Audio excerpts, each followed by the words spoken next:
time travel, cowboys, and kicking ass. Yes, we are here to review Cable #1, a brand new ongoing series.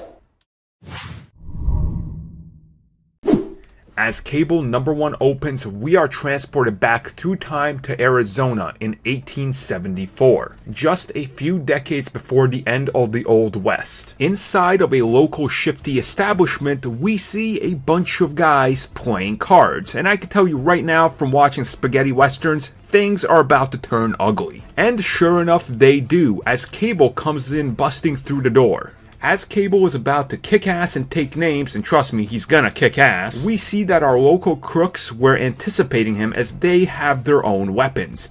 Big weapons. The comic literally flashes forward to the point where Cable has wrecked absolutely everybody inside and strung up one of the people. Of course, he's gonna interrogate him. And this simpleton pretty much proceeds to spill the beans on everything. They were searching for something up high in the mountains and they ended up finding it. On the way there, Cable is filled in on exactly what happened and that there was some sort of weird gadgetry that this old man in the West just does not understand and can't possibly comprehend. As they arrive and look over the peak, we see that it's almost a crop circle-like formation that is burned into the stone. And suddenly, Cable just takes off through space and time. Now arriving in Japan in 1543. In the distance witnessing a fire, as he arrives, he notices that the entire village is burned down.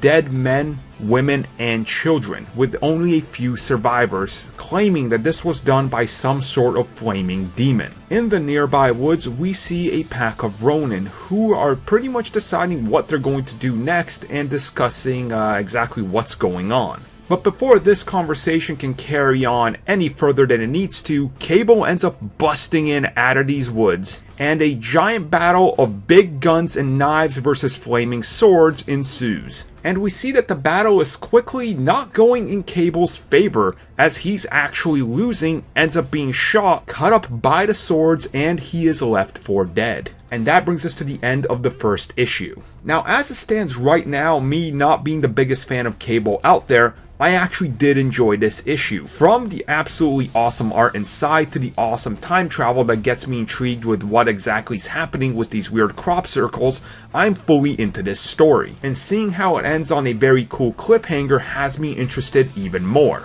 Overall, Cable #1 doesn't break any new grounds, but it gets someone that's not the biggest Cable fan interested more in the character. And if that's what this comic is set out to do, then it's done that in spades. Overall, I give Cable #1 a solid 7.5.